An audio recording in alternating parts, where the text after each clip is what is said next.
Right then, listeners, welcome back to Listen Podcast. You know, we might be here in the UK, but sometimes a story pops up that reminds us just how connected we all are, Yeah. even across the pond. Right.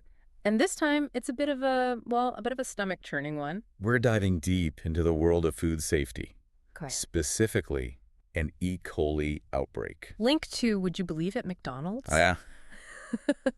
Now, that's something that always grabs the headlines. It does, doesn't it? Yeah. And our source material for this deep dive is a pretty detailed article from USA Today. It breaks down the whole saga. So we're going to unpack what happened, why it matters even to us here in the UK, and of course, how we can all stay safe. Sounds good.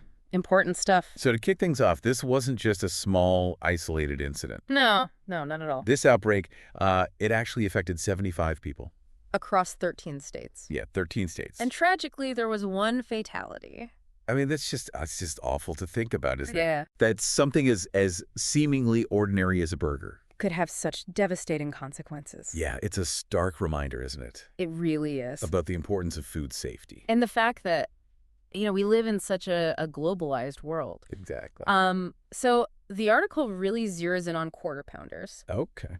And investigators, they seem to be, they're kind of honing in on two possible culprits. Slivered onions. Right. And the booth patties. And that's really the crucial first step, isn't it? It is, yeah. To try and pinpoint where this originated. It's a bit like, It sounds like a sort of microscopic crime scene, isn't it? Yeah, absolutely. And, it's not just about stopping this particular outbreak, but it's learning from it. Right.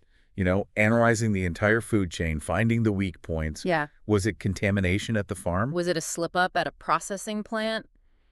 Improper handling at the restaurant itself? These are all things that need to be investigated. Yeah. To prevent it from happening again. It's good to know that they're making some headway, at least according to the article. Taylor Farms. Who are the onion supplier? They've already issued a recall. Which is good. I mean, that's a huge undertaking, isn't it, when you think about it? Oh, absolutely. It's massive. Yeah. It involves pulling products off the shelves, potentially thousands of locations, coordinating with distributors, Wow. tracing the contaminated batch back to its origin. Gosh. It's a massive logistical and financial challenge, frankly. Yeah. But it's often the most effective way to protect the public. But then even then, there's still the worry that some product could already be in people's homes. Yeah, you're absolutely right. So it's not foolproof by any means. No, it's not a perfect system, is it? Right. Okay, so let's talk about this E. coli, this bacteria that everyone's talking about. I mean, we all have E. coli in our gut, don't we? It's a normal thing. That's right, yeah. Most E. coli strains are completely harmless. In fact, they're actually helpful. Yeah. They help with digestion. So what makes this particular strain so nasty? Well, there are certain strains, and the one involved in this outbreak is called O157H7. Okay.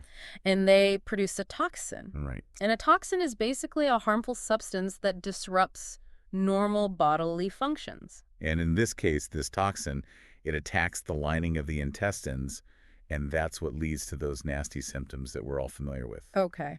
So, listeners, if you're a bit squeamish, you might want to skip ahead a few seconds because we're going to talk symptoms now. The article lists them as stomach cramps, bloody diarrhea, and vomiting. Yeah, not pleasant. Not something you want to experience on a Saturday night, is it? Or any night, for that matter.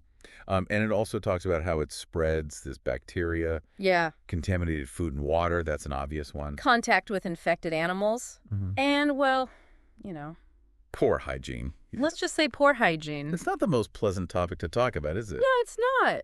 But it's important, isn't it? It is, yeah. To understand how these things spread so we can protect ourselves. And, I think it's really important to emphasize here that this isn't about, scaring people off burgers. No. Or demonizing any particular food. Absolutely not. It's about being informed. Yeah, being informed and taking simple precautions. And it's worth remembering that thoroughly cooking meat kills the bacteria. Yeah. And basic hygiene practices like washing your hands, it sounds so basic, but it makes a huge difference. Absolutely massive. It really does reduce the risk of contamination. So, okay, I think we've scared our listeners enough now with the symptoms. Hopefully not too much. Hopefully not too much, but let's focus on prevention. Yeah, that's the key, isn't it?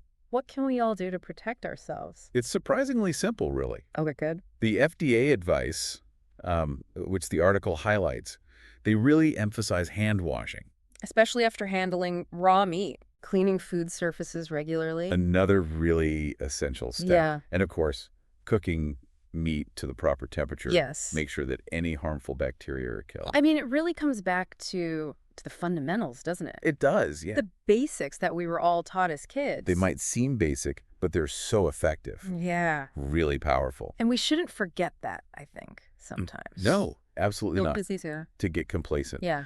And it's also worth remembering, I think, that while most people will recover from an E. coli infection, Yeah. some people, especially the very young, Yes. elderly, Yeah. or those with a weakened immune system, Right. they can actually face some pretty serious complications. Like kidney failure. Kidney failure. So if you suspect you might be infected, seek medical attention. Yeah. Don't hesitate.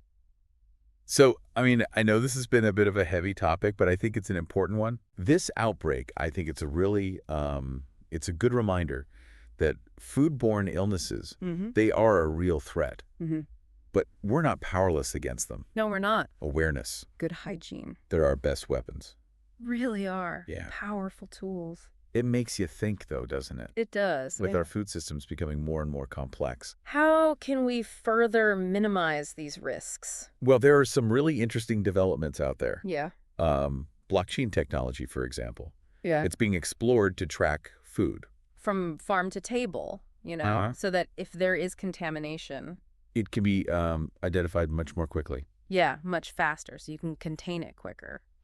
And there are also, rapid pathogen detection methods, Being developed. which again just helps us identify those harmful bacteria much more efficiently. Yeah. So it's really exciting stuff. So yeah, it sounds like the future of food safety could be incredibly high tech. Yeah, who knows what's next. Right. So for our listeners here in the UK, I know this particular outbreak is across the pond, but I think it's just a really good reminder. to be vigilant about food safety everywhere. We may not always be able to control the entire food chain. But we can definitely control what happens in our own kitchens. Wash those hands, Yeah. cook that food properly. And stay informed. Absolutely. That's the key. Well, thank you for joining us for this deep dive. It's been a fascinating one, It has, yeah. and we'd love to hear from you listeners. What food safety tips do you swear by?